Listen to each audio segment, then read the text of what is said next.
नमस्कार।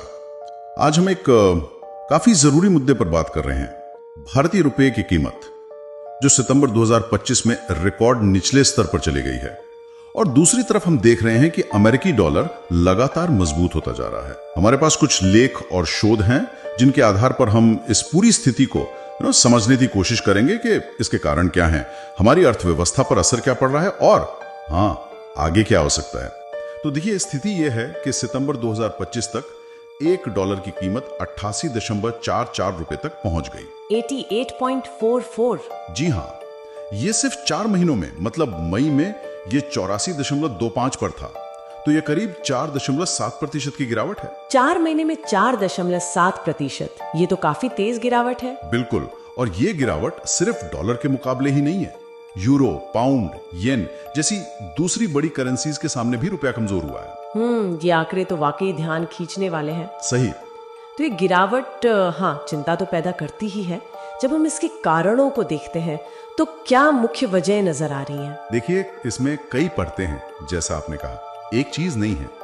सबसे पहली और शायद सबसे अहम बात है वो है विदेशी पोर्टफोलियो निवेशकों, मतलब FPIs का भारतीय बाजारों से पैसा निकालना। अच्छा।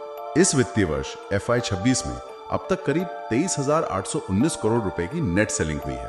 23,000 करोड़ से ज्यादा। हाँ, और इसके पीछे वजह बताई जा रही है कि शायद भारतीय बाजार थोड़े महंगे लग रहे हैं निवेशकों को। ऊपर से अमेरिका की जो टैरिफ नीतियां हैं उसको लेकर भी थोड़ी अनिश्चितता है, तो निवेशक थोड़ा सुरक्षित विकल्पों की तरफ जा रहे हैं। और इसी से जुड़ी हुई शायद दूसरी बड़ी वजह है, अमेरिका ने जो अगस्त 2025 में भारतीय सामानों पर अचानक 50% टैरिफ लगा दिया। एग्जैक्टली, वो दूसरा बड़ा झटका था। इसने सीधे सीधे भारत के निर्यात को नुकसान पहुंचाया है, तो डॉलर आने का जो जरिया है वो थोड़ा कम हुआ और रुपए पर दबाव और बढ़ गया। और आपने जो आंकड़ा बताया था कि टैरिफ की घोषणा के बाद रुपया 4.7% और गिरा।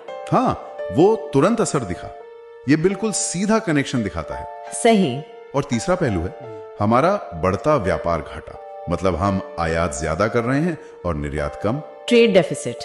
जी, जुलाई 2025 में ये करीब $11.72 बिलियन था। $11 बिलियन से ज्यादा। और सोचिए, हम अपनी जरूरत का लगभग 85% कच्चा तेल बाहर से मंगाते हैं। साथ ही इलेक्ट्रॉनिक्स, मशीनरी, ये सब चीजें भी बड़ी मात्रा में आती हैं। इन सब के लिए डॉलर चाहिए होता है, तो डॉलर की मांग लगातार बनी रहती है। बिल्कुल। और इसी दौरान एक और चीज हुई है, RBI के विदेशी मुद्रा भंडार में भी कमी आई है, करीब $43 बिलियन की। ओहो, $43 बिलियन। ये दिखाता है कि RBI शायद दखल दे रहा है बाजार में। लगता तो यही है कि स्थिति को संभालने की कोशिशें भी साथ साथ चल रही हैं। तो ये तो हुई रुपए पर दबाव डालने वाली वजह, कुछ हमारी तरफ से, कुछ बाहर से। लेकिन क्या इसमें डॉलर की अपनी जो ताकत है उसका भी बड़ा हाथ है? अक्सर ऐसा होता है ना कि डॉलर मजबूत हो तो बाकी करेंसियां कमजोर दिखती हैं। आपने बिल्कुल सही पॉइंट पकड़ा है। ये तस्वीर का दूसरा और बहुत अहम हिस्सा है। अमेरिकी डॉलर सिर्फ रुपए के मुकाबले नहीं, दुनिया भर में मजबूत हुआ है। और इसके पीछे भी ठोस कारण हैं।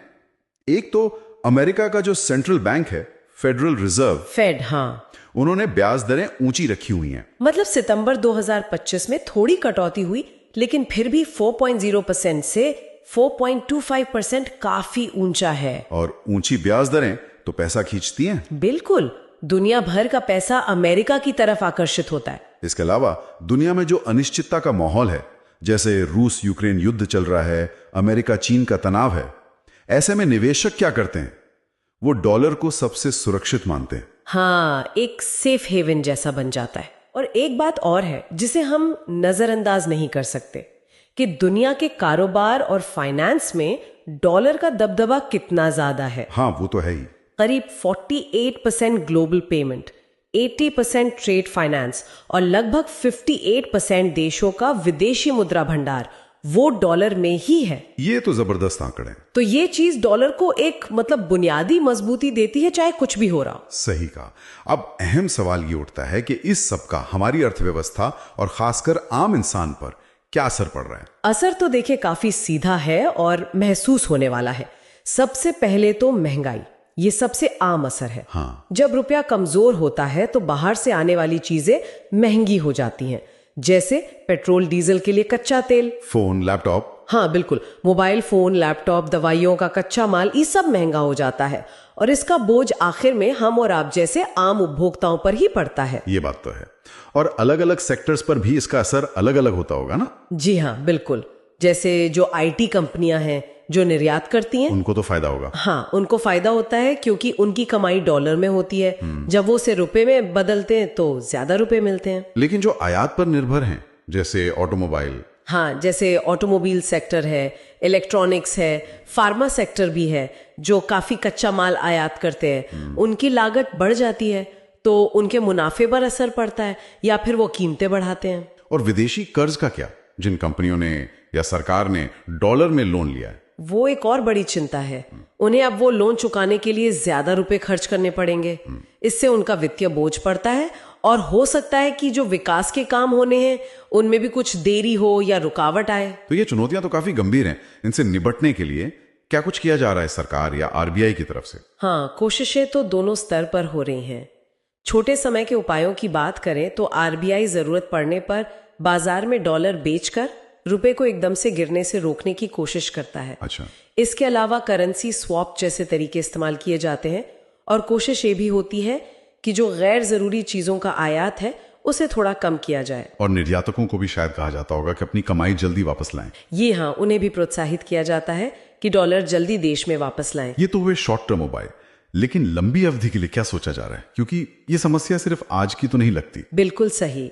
और लंबी अवधि के लिए ढांचागत सुधारों पर ही जोर है, जैसे मेक इन इंडिया और आत्मनिर्भर भारत जैसी जो पहले हैं। इनके जरिए कोशिश है कि देश में ही उत्पादन बढ़े, खासकर जो अहम क्षेत्र हैं जैसे सेमीकंडक्टर, रक्षा उपकरण, ताकि आयात कम करना पड़े। के लिए पीएलआई स्कीम्स का दायरा बढ़ाया जा रहा है। और वो फ्री ट्रेड एग्रीमेंट्स भी तो हो रहे हैं, जैसे यूएई के साथ हुआ था। जी हाँ, यूएई जैसे देशों के साथ मुक्त व्यापार समझौते एफटीए किए गए हैं ताकि निर्यात के लिए नए बाजार खुलें। साथ ही देश के अंदर सामान लाने ले जाने की लागत यानी लॉजिस्टिक्स कॉस्ट कम करने के लिए पीएम गति शक्ति जैसी योजनाएं भी चल रही हैं। तो मतलब एक मल्टी प्रोंग्ड अप्रोच है। हाँ, कोशिश यही है कि हर तरफ से सुधार किया जाए, आयात पर निर्भरता कम हो और निर्यात बढ़े। तो कुल मिलाकर देखें तो रुपया अभी कई घरेलू और वैश्विक वजहों के मिले जुले दबाव में है। सही। शॉर्ट टर्म उपाय कुछ राहत जरूर दे सकते हैं, लेकिन असली और टिकाऊ स्थिरता तभी आएगी जब हम निर्यात बढ़ाने, आयात पर निर्भरता कम करने और ये जो ढांचागत सुधार हैं इन्हें जमीन पर उतारने में कामयाब होंगे। भविष्य के अनुमानों की बात करें तो जो विशेषज्ञ हैं वो मान रहे हैं कि 2025 के अंत तक रुपया शायद 88 से 89.5 प्रति डॉलर के दायरे में रह सकता है।